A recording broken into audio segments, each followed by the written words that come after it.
Так, переходим дальше. Тоже очень-очень интересной теме. Мне кажется, сегодня мы это до такой интересной степени не обсуждали. Будем обсуждать SEO. Василий Гамов, CEO Piggy Ads. Прошу, давайте поаплодируем Василию. Можно взять микрофон, можно взять.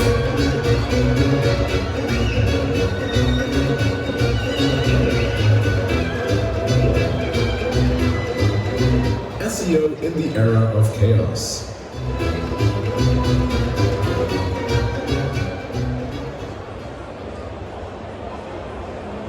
Okay, nice. Let's get it started. I'm gonna speak Russian for a while, and in the beginning I would like to share that the presentation gonna be in English, so foreign friends can understand everything in a clear way. But I will proceed with Russian, if you don't mind. So, we can start our presentation. Начинаем нашу презентацию.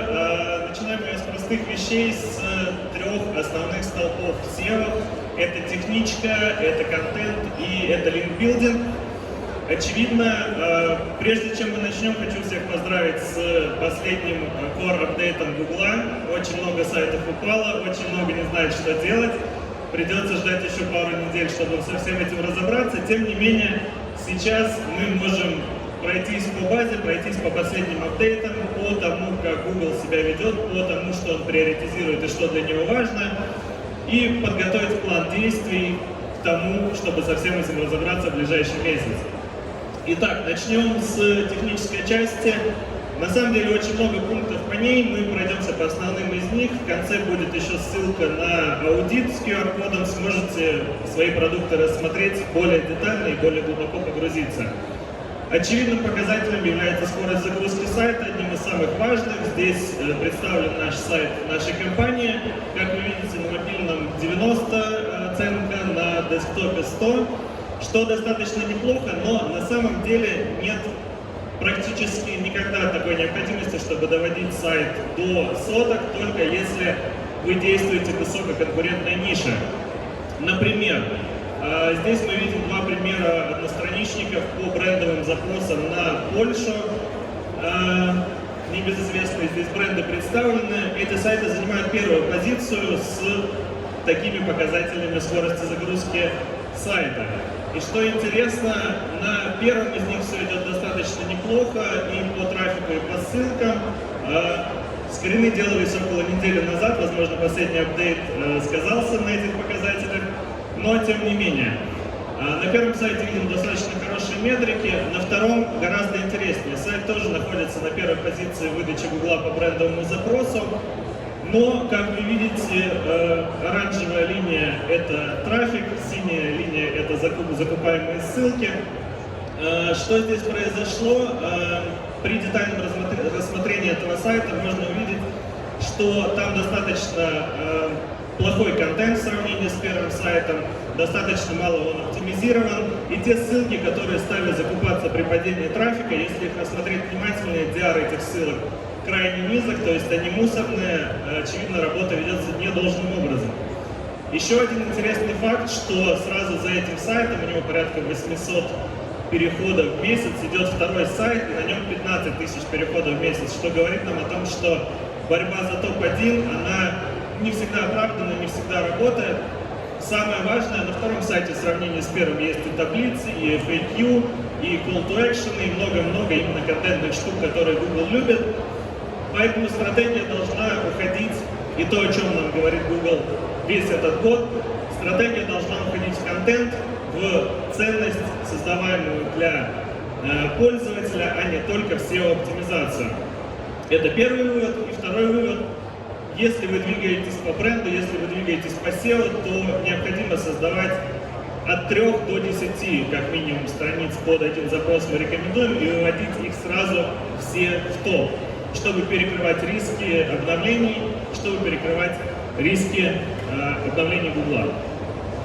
Итак, дальше мы говорим про то, что такие сайты можно создавать достаточно несложно, можно запускать свою панельку на различных языках или на WordPress, это не имеет значения. Если у вас таких сайтов сотни, как, например, у нас в компании, то гораздо проще делать систему управления сайтами, через них автоматически обновлять блоки, картинки, тексты и все это сводить в одну систему.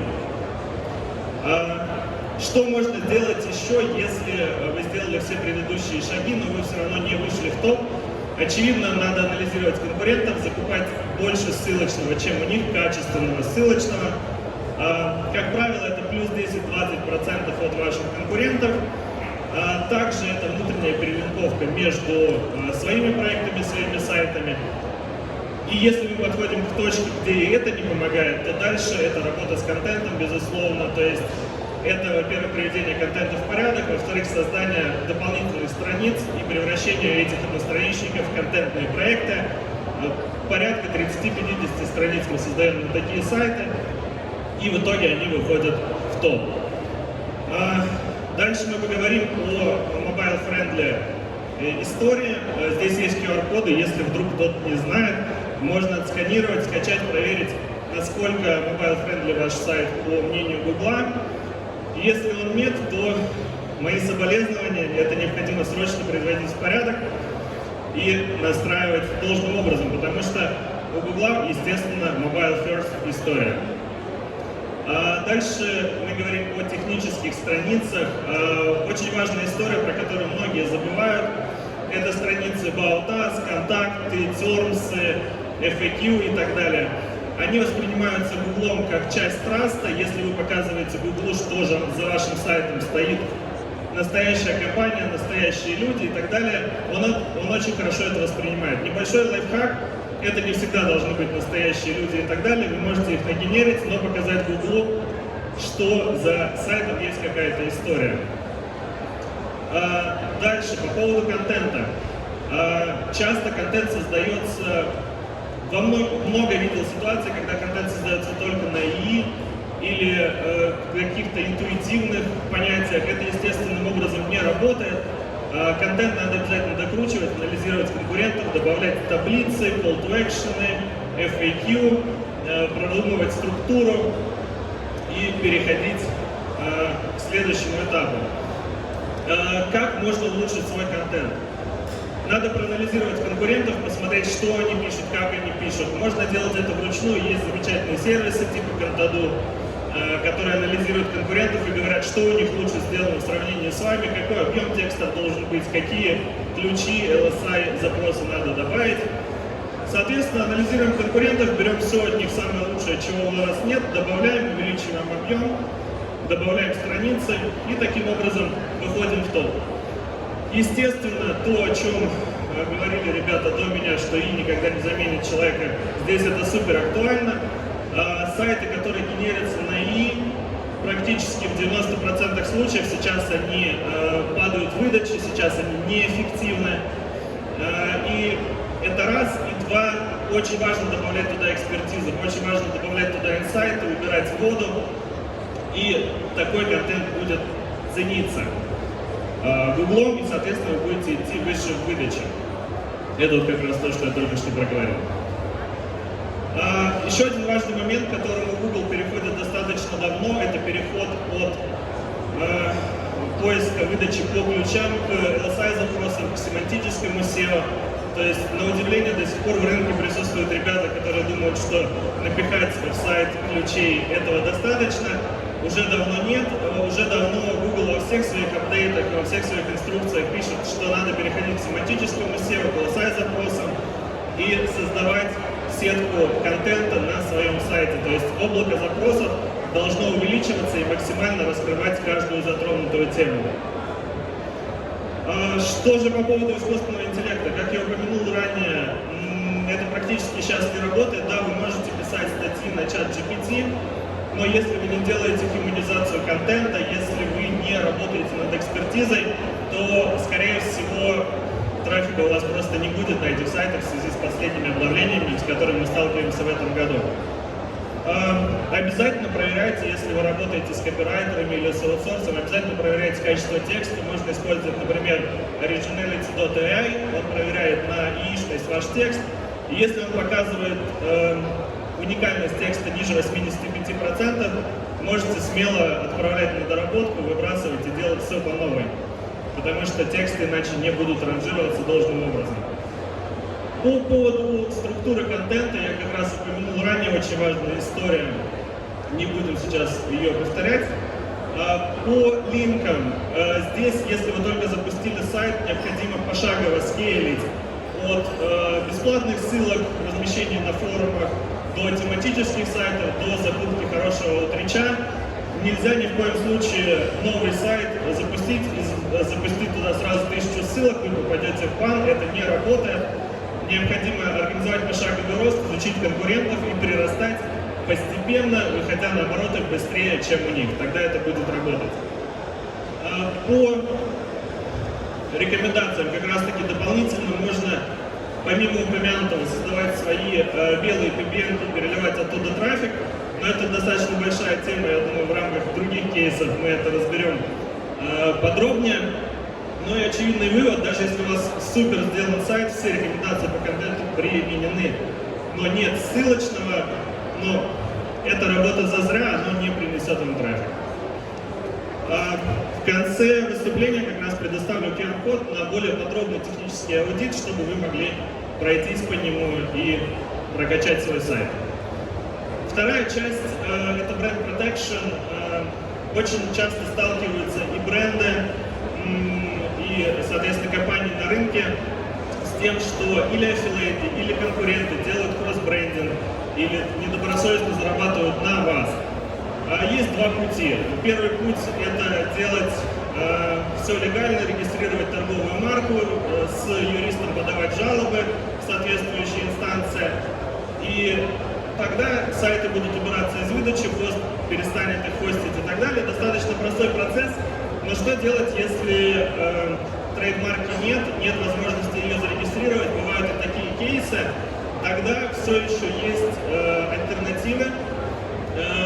Также, соответственно, нанять юриста или самостоятельно составить жалобу и отправить ее в хост, отправить ее в Google, отправить ее в местные учреждения, которые занимаются регуляциями, и также через юриста попробовать это продавить. Часто это помогает, даже тем, у кого нет торговой марки. Google Update. Наша самая любимая тема в этом году. Очень много сайтов падало в марте, очень много сайтов упало в августе. Здесь мы видим цитату, собственно, из Google апдейтов. Как я упоминал в начале, самое важное – это переходить к семантическому SEO, переходить к полезности контента для конечного пользователя, а не делать это чисто под SEO-оптимизацию, чисто под ключи. И технологии, которые работали раньше, сайты, которые работали раньше, они сейчас многие очень сильно упали как раз-таки поэтому. В SEO, на мой взгляд, нужно мыслить долгосрочно и как раз-таки инвестировать в контент. Пусть это будет стоить дороже, пусть это будет делаться дольше, но оно и дольше проработает. И это то, что мы видим, происходит с Google. На наших проектах достаточно все хорошо держится в связи со всеми этими обновлениями, потому что все рекомендации, которые я упомянул выше, как раз-таки применены. Что еще важного? Из базы по апдейтам, которые были ранее, по знаниям, которые ранее Google нам предоставлял. Как мы упомянули, скорость загрузки первой страницы, скорость прогрузки контента на странице, скорость отклика на последнее взаимодействие пользователя с сайтом. Естественно, BERT и EAT – это про траст, про экспертизу, про то, что за команда стоит за брендом. Здесь тоже есть интересные штуки, расскажу о них чуть дальше. И Product Review Update – это как раз про то, что контент должен быть полезным, глубинным и рассмотренным со всех сторон. Одна из важных интересных штук – это локализация. Многие сайты столкнулись опять же в марте, и сейчас многие делают сайты, например, на Африку в целом, не разбивая ее на гео. Африка – это большой регион, там есть и португальский, и французский, и английский языки. Это все надо локализировать не только по языку, но и по ментальности. Google очень много обращает внимание на эту вещь. Что еще можно? Надо, естественно, следить за обновлениями Google. У них есть официальные каналы, официальные апдейты. Надо следить за утечками, такое тоже случается. Например, одна из последних утечек говорит нам про английский язык, то, что Google учитывает в своих соответственно, системах, историю с тем, как пишут сайты, как пишутся тексты, рекомендации по написанию текстов ведущими вузами, университетами США. Соответственно, уже есть продукты, такие как Readable, которые позволяют проверить ваш текст, получить на нем оценку A или B, достаточно хороший скор. И есть инструменты, которые приводят эти тексты в порядок, которые позволяют, соответственно, добиться этой оценки. Еще из интересного, на одном из слайдов было, не упомянул, относительно авторитета и так далее, как я упомянул ранее, по странице About Us, ВКонтакте и так далее, можно упоминать вымышленные на данном этапе вещи, также и ссылочные в части соцсетей, то есть иногда достаточно просто создать страницу автора в LinkedIn, даже не развивать ее. То же самое сделать на Pinterest, на Фейсбуке, и Google уже будет ранжировать лучше сайты с такими ссылками. Но, опять же, призываю здесь думать долгосрочно, и моя гипотеза в том, что Google дойдет рано или поздно до того, что будет анализировать и эти ссылки, эти соцсети, и если вы сделали таким образом в краткосроке, имейте в виду, что это надо все-таки улучшать и действительно развивать авторитетность ваших авторов, вашей команды. Ну и если подводя итог, самое важное это думать наперед, понимать, куда Google движется, а Google движется в сторону семантического SEO, в сторону создания пользы для конечного клиента, и это, к сожалению или к счастью, никак не ложится в историю написания текстами на ChatGPT или подобных сервисах, поэтому копирайтеры, экспертиза — это наше все, и это база по созданию контента, это то, чем будет Google руководствоваться в ближайшие годы. Здесь вы можете как раз скачать наш файл с техническим аудитом для вашего сайта, пройтись по нему и докрутить до ума ваш продукт. Если не успели сфотографировать, я вернулся, пожалуйста. Окей, так, на этом у меня все. Спасибо за внимание. Здесь есть QR-код. Опять же, мы можем провести вам технический аудит с небольшой скидкой. Обращайтесь. И можно перейти к вопросам, если у нас осталось время. Чуть-чуть. Если есть вопросы, Валентин. Валентин, подождите секундочку. Can you get the mic?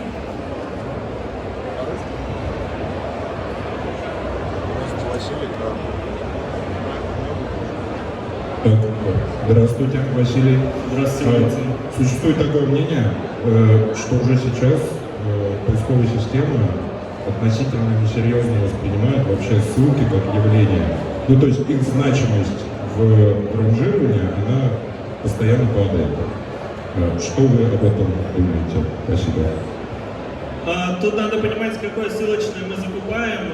Это, возвращаясь к началу нашей презентации, мы видели сайт, который начал массово закупать ссылки порядка 2 месяцев назад, и несмотря на закупаемые ссылки, трафик не приходит. Поэтому надо очень внимательно анализировать те ссылки, которые вы закупаете.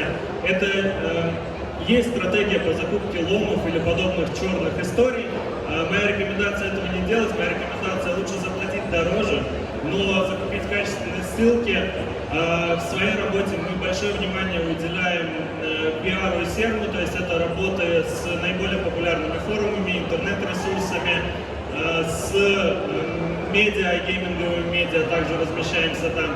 То есть качество ссылки, оно должно быть нормальным. Это не должна быть какая-нибудь китайская кухня из футера ссылаться на ваш сайт. Это может сработать в моменте, но в долгосроке это будет деприоритизировано.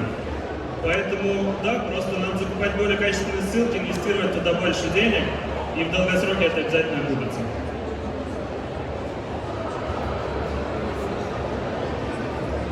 Спасибо. Спасибо, Василий. Супер. Очень интересно. Большое спасибо, друзья. Как всегда, напоминаю, не забывайте, пожалуйста, общаться с нашими чудесными спикерами и экспертами. Спасибо. Супер. Offstage, да? Так, друзья, мне кажется, отличное утро.